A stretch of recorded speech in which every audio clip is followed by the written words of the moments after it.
ಶ್ರೀ ಗುರುಭ್ಯೋ ನಮಃ. ಶ್ರೀ ಸುಬ್ರಹ್ಮಣ್ಯ ಭುಜಂಗ ಸ್ತೋತ್ರ ಶ್ಲೋಕ 16.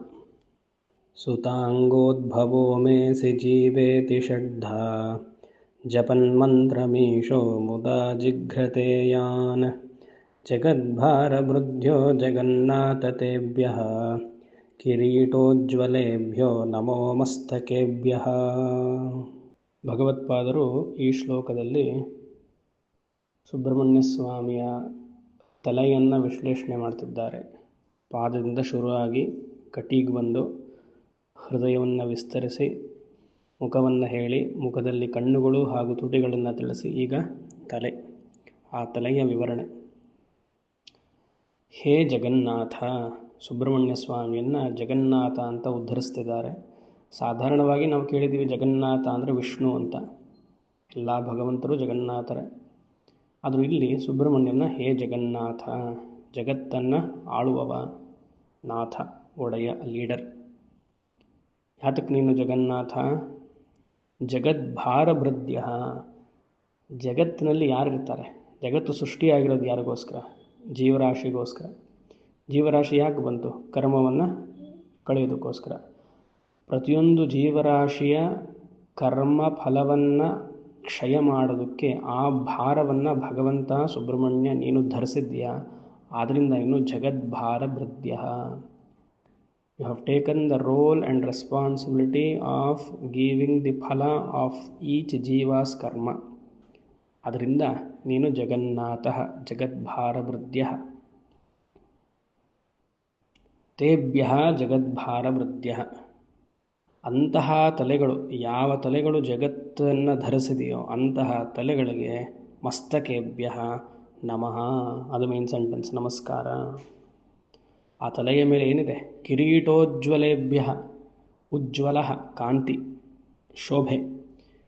ಕಿರೀಟದಿಂದ ಕಾಂತಿಯುತವಾಗಿರುವಂತಹ ಆ ತಲೆಗಳಿಗೆ ನನ್ನ ನಮಸ್ಕಾರಗಳು. ಇನ್ನು ಮುಂದುವರೆದು ವಿಸ್ತರಿಸ್ತಾರೆ ಆ ತಲೆಯ ವಿವರಣೆ. ಸುತಾಂಗೋದ್ಭವೋ ಮೇಸಿ ಜೀವೇತಿ ಷಡ್ಢ ಜಪನ್ಮಂತ್ರಮೀಶೋ ಮುದಾ ಜಿಘ್ರತೆ ಯಾನ್. ಯಾನ್ ಅಂದರೆ ಆ ತಲೆಗಳು ಅಂತ. ಯಾವ ತಲೆಗಳು? ಸುಬ್ರಹ್ಮಣ್ಯ ಸ್ವಾಮಿಯ ತಲೆಗಳು. ಅದು ಹೇಗಿದೆಯಂತೆ? ಇದು ಭಗವತ್ಪಾದರಲ್ಲಿ ಜಾತಕರ್ಮ ಅನ್ನುವಂತಹ ಸಂಸ್ಕಾರವನ್ನು ಸ್ಮರಣೆ ಮಾಡಿಕೊಳ್ತಿದ್ದಾರೆ. ಎಂಥ ಕವಿತೆ ಅದು! ಅವರ ದೃಷ್ಟಿ ನೋಡಿ ಹೇಗಿದೆ. ಹೇ ಸುತ, ಈಶ ಎರಡನೇ ಸಾಲಲ್ಲಿ ಜಪನ್ಮಂತ್ರ ಮೀಶೋ ಅಂತಿದೆ. ಈಶಃ ಅಂದರೆ ಈಶ್ವರ, ಪರಮೇಶ್ವರ. ಪರಮೇಶ್ವರನ ಮಗ ಸುಬ್ರಹ್ಮಣ್ಯ. ಹೇ ಸುತ, ಸುಬ್ರಹ್ಮಣ್ಯ ಸ್ವಾಮಿಯೇ, ಮಮ ಅಂಗಾದುದ್ಭವ, ನನ್ನ ಅಂಗದಿಂದ, ನನ್ನ ಶರೀರದಿಂದ ನೀನು ಹುಟ್ಟಿದೆಯಾ ಕಣಯ್ಯ. ಹೇ ಸುತಾಂಗೋದ್ಭವೋ ಮೇಸಿ ಮಮ ಶರೀರಾದ್ ಅಂಗಃ ಉದ್ಭವ ಅಸಿ, ಹುಟ್ಟಿದೆಯಾ. ಹೇ ಜೀವ, ಜೀವ ಇತಿ, ಆ ಮಗುವನ್ನು ನೋಡಿದ ತಕ್ಷಣ, ಜಾತಕರ್ಮ ಸಮಯದಲ್ಲಿ ಮಗುವನ್ನು ನೋಡಿದ ತಕ್ಷಣ ತಂದೆ ಹೇಳ್ತಾನೆ, ಜೀವ ತ್ವಂ ಜೀವೋಸಿ ತ್ವಂ ವೇದೋಸಿ, 100 ವರ್ಷ ಬಾಳಬೇಕು, ಶತಮಾನಂ ಭವತಿ ಶತಾಯುಃ ಪುರುಷಃ ಅನ್ನುವಂಥ ಮಂತ್ರವನ್ನು ಹೇಳಬೇಕು. ಆ ಸಮಯದಲ್ಲಿ ಜಪನ್ ಮಂತ್ರವನ್ನು ಹೇಳಬೇಕು ಅಂತ ತಂದೆ. ಜಾತಕರ್ಮದಲ್ಲಿ ತಾಯಿಯ ಗರ್ಭದಿಂದ ಮಗು ಆಚೆ ಬಂದಿದ ತಕ್ಷಣ ಆ ಮಗುವನ್ನು ತಂದೆ ಕೈಯಲ್ಲಿ ತಗೊಂಡು ಕೆಲವು ಮಂತ್ರಗಳೆಲ್ಲ ಇದೆ.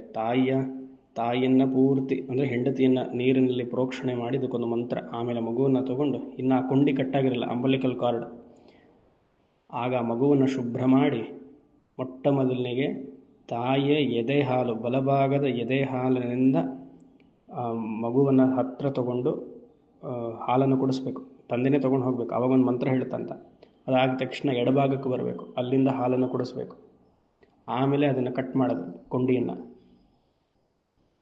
ಆಗ ಹೆಸರು ನಾಮಕರಣ ರೀತಿಯಾಗಿ, ನಕ್ಷತ್ರ 5 ರೀತಿಯಾಗಿದೆ. ಅದು ಜಾತಕರ್ಮ ನಾಮಕರಣದ್ದಲ್ಲ, ಆಮೇಲೆ ಬೇರೆ ಸಂಕ್ಷಿಪ್ತವಾಗಿ ಅವಾಗ, ಆಮೇಲೆ ವಿಸ್ತಾರವಾಗಿ ಇನ್ನೊಂದು ಸಂಸ್ಕಾರ, ನಾಮಕರಣದ ಸಂಸ್ಕಾರ.